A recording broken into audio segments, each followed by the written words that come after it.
हमारी संस्कृति, हमारी पहचान। यज्ञ, योग, आयुर्वेद सदा रहे हमारे साथ। भारत के प्राचीन ग्रंथों एवं आधुनिक विज्ञान का दिव्य संगम, यज्ञ महिमा।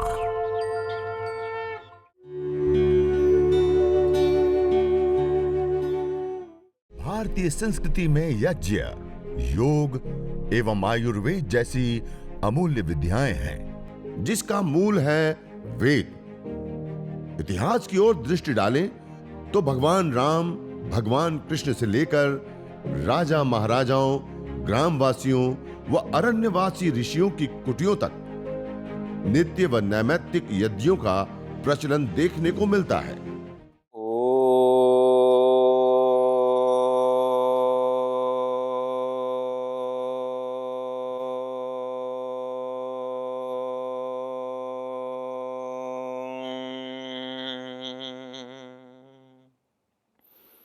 ॐ विश्वानि देव सवितर्दुरितानि परासुव यद्भद्रं तन्न आसुव। सर्वरक्षक परम पिता परमात्मा को याद करते हुए, नमन करते हुए, वंदन करते हुए आज विशेष रूप से हमारे आदरणीय भ्राता उदयवाणी जी ने जिस प्रकार से यह क्रम लंबे समय से उन्होंने आरोग्य स्वास्थ्य को लेकर के यह कार्यक्रम विशेष चलाया है, और इस कार्यक्रम में अलग अलग समय पे अलग अलग बड़े बड़े विद्वान लोग आकर के आप सभी परिवारों को आरोग्य, स्वास्थ्य, दिनचर्या, आहार विहार से लेकर के आध्यात्मिक शांति पर्यंत के जो उपाय हैं उनको आप सब लोग जानते हुए, सुनते हुए आ रहे हैं। आज इस कार्यक्रम के माध्यम से हम हमारे प्राचीन ऋषि मुनियों के द्वारा प्रदत्त जो विशेष विद्याएं हैं, यज्ञ, और उसके माध्यम से कैसे स्वास्थ्य, कैसे आरोग्य, कैसे सुख, शांति, समृद्धि कायम होती हैं, उस विषय में हम सब लोग आज चर्चा करेंगे। आइए आगे के क्रम में हम कुछ महत्वपूर्ण और तथ्यात्मक विशेष बातें यज्ञ से संबंधित जानने का हम प्रयास करेंगे। देखिए, जिस प्रकार से यह कार्यक्रम स्वास्थ्य के विषय में आपके सामने महत्वपूर्ण तथ्य और बातें रखता है। देखिए, हम शारीरिक स्वास्थ्य की बात करें, मानसिक स्वास्थ्य की बात करें, ये दोनों ही चीजें हमारी यज्ञ के माध्यम से समृद्ध होती हैं। वो कैसे होती हैं, इस विषय में हम आज महत्वपूर्ण विशेष बिंदुओं को आपके सामने रखते हुए चर्चा करेंगे। देखिए, हम जिस जीवन को जी रहे हैं, इस जीवन को सुचारू रूप से चलाने के लिए, व्यवस्थित रूप से चलाने के लिए हमें शक्ति की, एनर्जी की, ऊर्जा की आवश्यकता होती है। और वह शक्ति, वह एनर्जी, वह ऊर्जा हम प्राप्त करते हैं आहार के माध्यम से। और वह आहार हम प्राप्त करते हैं तीन रूपों में, एक ठोस रूप में, एक द्रव रूप में और एक गैस रूप में। ठोस रूप में हम आहार ग्रहण करते हैं रोटी, दाल, चावल आदि। द्रव रूप में पानी, दूध, जूस आदि। और गैस रूप में हम वायु लेते हैं। ये तीन रूपों में जीव मात्र आहार लेता है, और इन तीन रूपों में जो आहार लेता है उसी से उनका संपूर्ण जीवन चलता है। अब जब ये तीन रूपों में हम आहार लेते हैं, उसमें हम अपने स्वयं के जीवन को, हम स्वयं की दिनचर्या को उसके सामने रख करके देखें कि हम 24 घंटे के अंदर सबसे ज्यादा आहार हम इन तीन में से कौन सा लेते हैं। हम भोजन कितनी बार करते हैं 24 घंटे में? 2 बार, 3 बार। पानी कितनी बार पीते हैं? 5 बार, 10 बार। मानी ठोस रूप आहार पहला हो गया, दूसरा द्रव रूप आहार हो गया, और गैस रूप आहार तो एनी टाइम, दिन भर, हर समय, खाते पीते उठते बैठते, यहां तक कि रात्रि को सो जाते तब भी ये वायु रूप आहार ले रहे हैं। अर्थात 24 घंटे में हमारे द्वारा लिए जाने वाला जो आहार है वो सबसे अधिक कोई है तो वह है वायु रूप आहार। हम मनुष्य का एनर्जी का जो हिस्सा होता है उसमें सामान्य रूप से बताया जाता है करीब करीब 80% हिस्सा वायु का होता है। पेड़ पौधे जो ताकत शक्ति एनर्जी आहार लेते हैं उसका 95% हिस्सा वायु ही होता है। मानिए आज जिस हम जीवन को जी रहे हैं हमें पता ही नहीं कि हम एक वायु रूप आहार को भी हम ले रहे हैं और 24 घंटे ले रहे हैं, और वो भी सबसे अधिक है। हमारा ध्यान स्थूल आहारों के ऊपर है, ये खाना है, नहीं खाना है, ऐसे खाना है, ऐसे पकाना है। लेकिन वो कितना है, दिन में आप 24 घंटे में कितनी बार लेते हैं? 2 बार, 3 बार। और एनर्जी का कितना हिस्सा? 20% भी नहीं, 80% हिस्सा हमारा वायुमंडल। और सबसे ज्यादा होने के साथ साथ सबसे इंपॉर्टेंट भी, महत्वपूर्ण भी आहार हमारा कोई होता है तो वो भी वायु रूप आहार होता है। हम भोजन ना करें, रोटी दाल चावल आदि ना लें, तब भी हम 2 से 3 महीने जीवित रह सकते हैं। हम पानी दूध जूस आदि हम ना लें, तब भी हम 2 से 3 सप्ताह तक जीवित रह सकते हैं। लेकिन यदि हम वायु रूप आहार ना ले तो 2 से 3 मिनट भी जिंदा नहीं रह सकते। मानी सबसे ज्यादा होने के साथ साथ सबसे इंपॉर्टेंट महत्वपूर्ण भी हमारा कोई आहार है तो वह भी वायु रूप आहार है, जिसके बिना हम 2 मिनट भी जिंदा नहीं रह सकते हैं। कहने का अभिप्राय है कि जिस वायु को हमारी आंखें नहीं देख पा रही वह वायु हमारे जीवन का सबसे बड़ा हिस्सा है।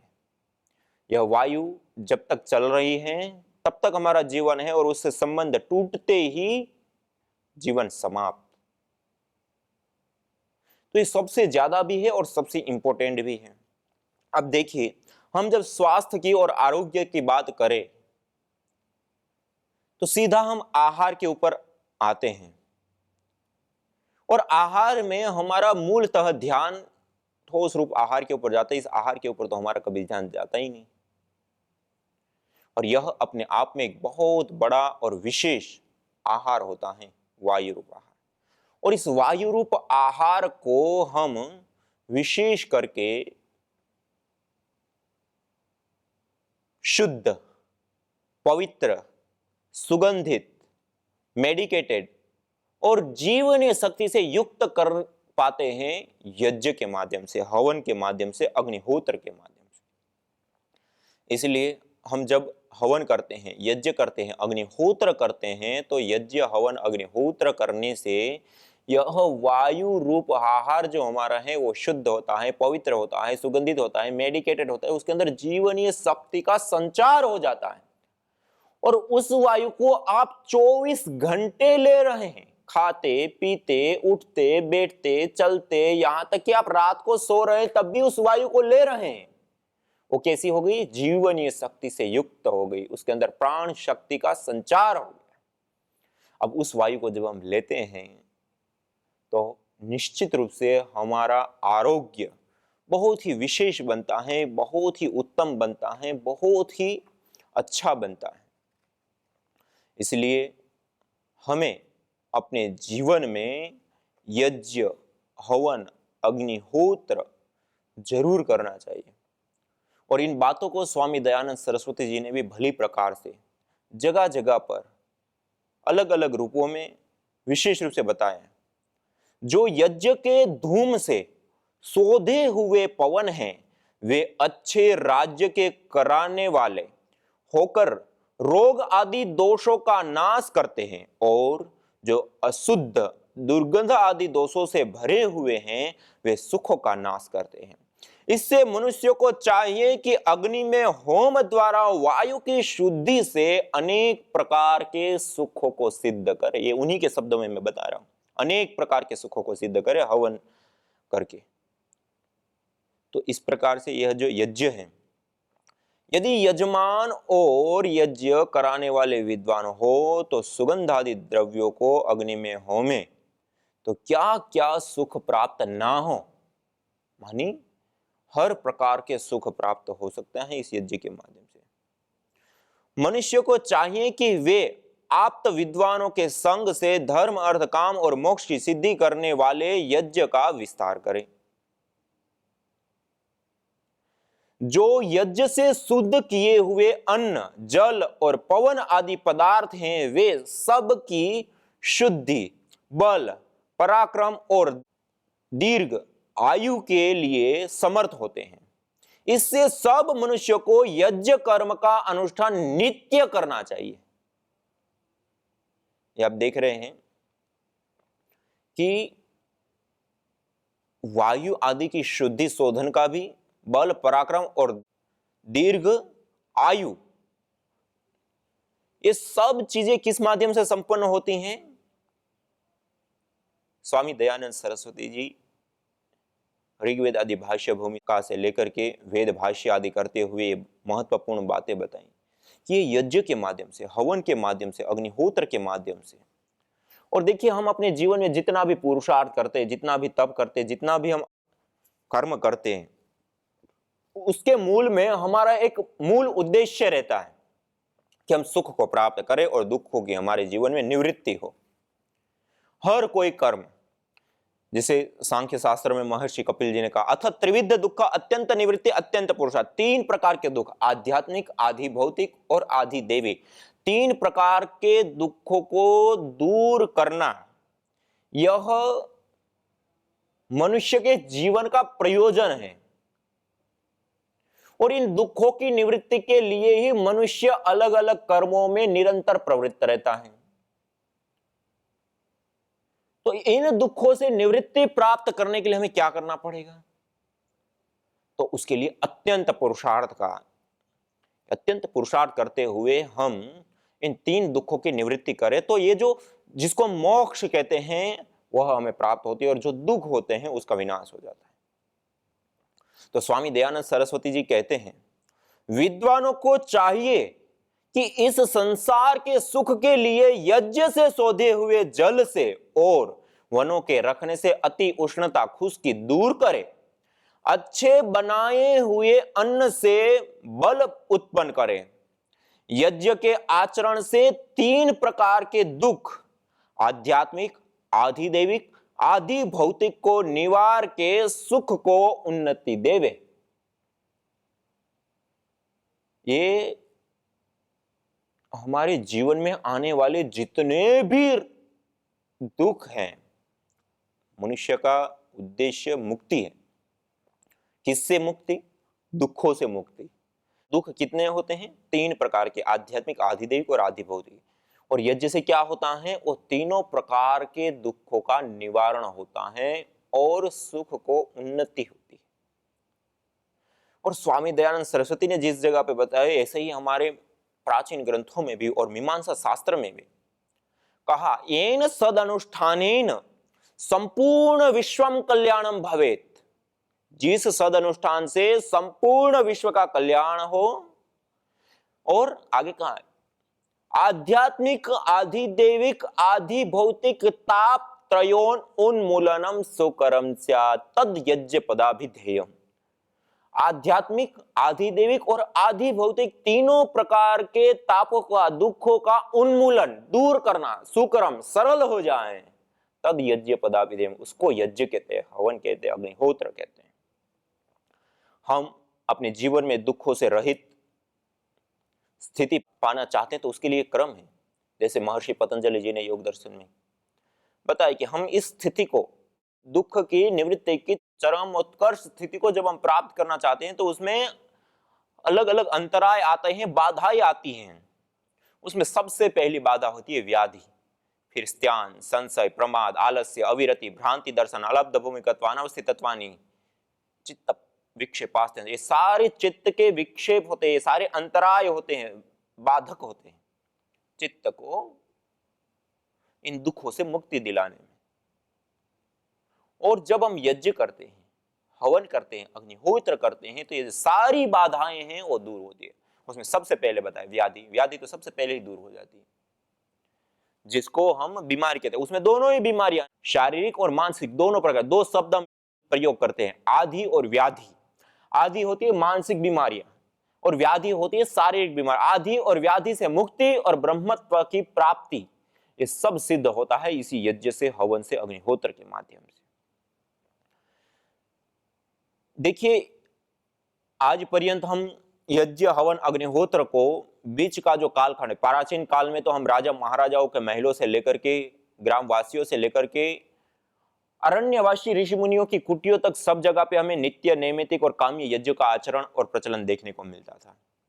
लेकिन बीच का कुछ कालखंड ऐसा आया कि आज हम केवल मात्र एक पूजा पाठ, एक कर्मकांड या फिर कोई एक शादी विवाह से लेकर के कुछ ऐसे विशेष फंक्शन आदि होते हैं, उस समय हम करते हैं। उससे अतिरिक्त हम यज्ञ के साथ जुड़े ही नहीं, हमें मालूम ही नहीं यज्ञ क्या है। यज्ञ बहुआयामी क्षेत्र है, उससे आरोग्य, उससे स्वास्थ्य, यज्ञ एक चिकित्सा पद्धति है, यज्ञ एक थेरेपी है। ये लोगों के लिए नई बात है, लोगों को आश्चर्य होगा, यज्ञ कैसे थेरेपी? यज्ञ तो पूजन है। यज्ञ पूजन तो है ही है, यज्ञ एक थेरेपी भी है। इसलिए आयुर्वेद ग्रंथों में कहा, आयुर्वेदेषु यत् प्रोक्तम यस्य रोगस्य भेषजम तस्य रोगस्य शान्त्यर्थम तेन तेनेव होमयेत्। आयुर्वेद में जिन रोगों के शमन के लिए, शांति के लिए जिन जिन औषधियों से हवन किया जाता है, उन्हीं औषधियों से हवन करने पर, जिन औषधियों का सेवन किया जाता है जिन रोग की शांति के लिए, उन्हीं औषधियों से हवन करने पर वह रोग हमारे शांत होते हैं, दूर होते हैं, नष्ट होते हैं। आयुर्वेदेषु यत् प्रोक्तम यस्य रोगस्य भेषजम तस्य रोगस्य शान्त्यर्थम तेन तेनेव होमयेत्।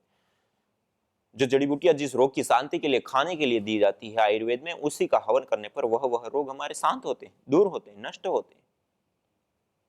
और आयुर्वेद ग्रंथों में और भी अलग अलग जगहों पे बताया कि आरोग्य को चाहने वाला मनुष्य विशेष रूप से यज्ञों का अनुष्ठान करें। और यह जो देव यज्ञ मानी दैनिक अग्निहोत्र जो है, वो अपने आप में बड़ा विशेष चीज है आरोग्य की प्राप्ति के लिए, स्वास्थ्य की प्राप्ति के लिए। इसलिए तो हमारे प्राचीन ग्रंथों में ये आरोग्य स्वास्थ्य कायम रखने के लिए, हमें वैसे तो पता नहीं है कि वायु रूप आहार भी हमारा सबसे बड़ा आहार है, उससे भी स्वास्थ्य या आरोग्य मिलता है। हम बस अंधाधुंध जी रहे हैं, हमारी कोई भी आरोग्य से संबंधित बात आती है तो हम सीधा आहार के ऊपर जाकर के टिकते हैं, दवाइयों के ऊपर जाकर के टिकते हैं, और उस वायु के ऊपर हमारा ध्यान ही नहीं जाता जिसको हम 24 घंटे लेते हैं। अब ये जो वायु है, उसके शोधन, पोषण और संवर्धन के लिए जिस प्रकार यज्ञ की हम चर्चा कर रहे हैं, वह हमारे आयुर्वेद आदि ग्रंथों में भी पहले से बताया हुआ है। हमारे पूर्वज ऋषि मुनि लोग भी इसको भली प्रकार से जानते थे, मानते थे। और जैसे मैंने स्वामी दयानंद सरस्वती जी के अपने ही उनके वाक्य सुना करके मैंने आपको बताया, उस कारण से वो हमारे जीवन के साथ हर किसी भी प्रकार से उस यज्ञ को जोड़ करके रख रहे हैं। आप देखिए, हमारे 16 संस्कार होते हैं, उन संस्कारों में भी यज्ञ। हमारे जितने भी पर्व आते हैं, दीपावली, होली से लेकर के अलग अलग पर्व आते हैं, वो भी यज्ञ से मनाए जाते हैं। हमारे जितने नित्य और नैमित्तिक कर्म आते हैं, वो भी यज्ञ से मनाए जाते हैं। मनोकामनाओं की पूर्ति के लिए जो भी कर्म किए जाते हैं, उसमें भी यज्ञ काम आते हैं। मानी कोई ऐसा सेक्टर हमें नहीं दिखता है कि जहां पे हमारे पूर्वजों ने, ऋषि मुनियों ने हमारी परंपरा में यज्ञ को ना जोड़ा।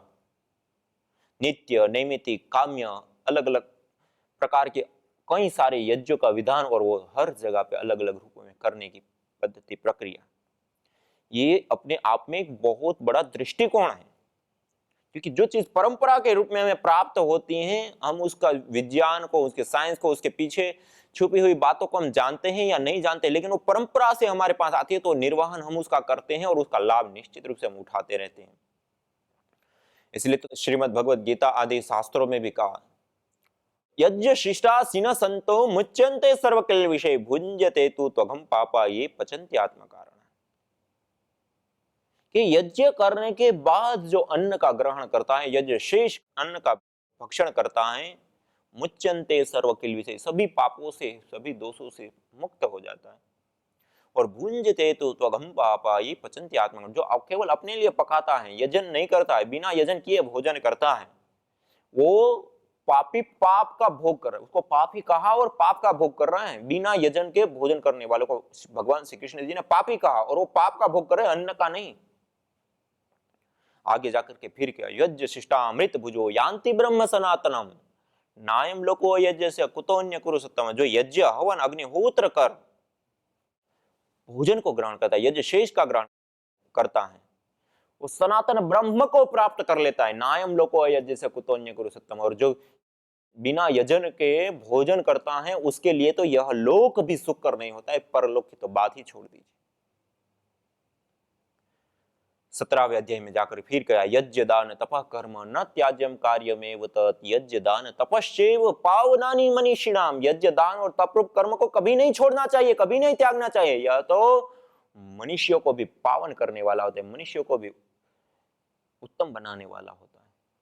और इतना ही नहीं, ये यहाँ पे तो बताए, उसके साथ साथ हम मनुस्मृति में देखे, वहां पे भी कहा कि जो मनुष्य यज्ञ नहीं करता है, जिस घर के अंदर यज्ञ याग आदि नहीं होते हैं, वह घर, वह मनुष्य चलता फिरता श्वास लेता हुआ भी वह मृत के समान है, वह मुर्दे के समान है। इतने कठोर शब्दों में कहा।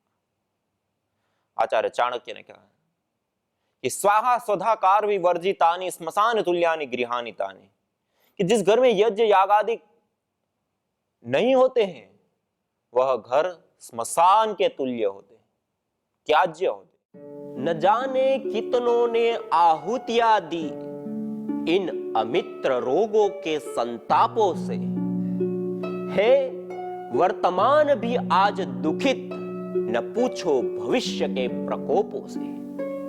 प्रत्युष पावनी होती जहां यज्ञानुष्ठान घर आंगन में, वहां मनुष्येतर सब झूमते शांति भरे सुख आनंद से। इदम हवीर यातो धाना नदी फेना इमाम वहत। अर्थात जैसे नदी का जल जाग को बहा ले जाता है, वैसे ही यज्ञ में आहूत की हुई हवि सभी प्रकार के रोग दोष ताप संतापों को वैसे ही बहा ले जाती है जैसे नदी जागो को।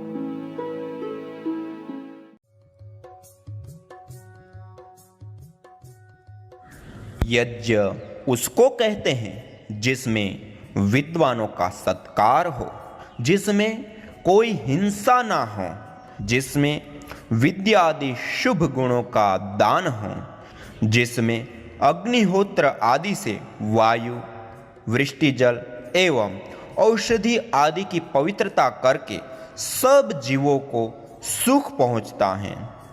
यज्ञ उसको कहते हैं अग्निहोत्र से लेके अश्वमेघ पर्यंत वह जो शिल्प व्यवहार और पदार्थ विज्ञान है, जो कि जगत के उपकार के लिए किया जाता है, उसको यज्ञ कहते हैं।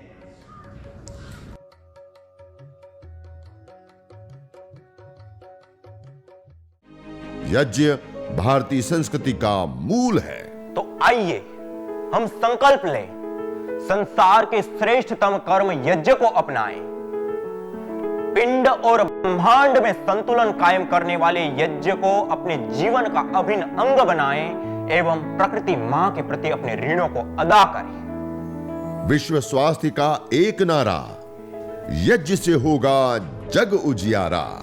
भारतीय संस्कृति की अमूल्य विरासत यज्ञ की महिमा को जानने हेतु वैदिक चैनल पर प्रतिदिन प्रातः एवं सायं 11:30 बजे यज्ञ महिमा कार्यक्रम से जुड़े। विशेष जानकारी हेतु संपर्क करें। मोबाइल 9068565306।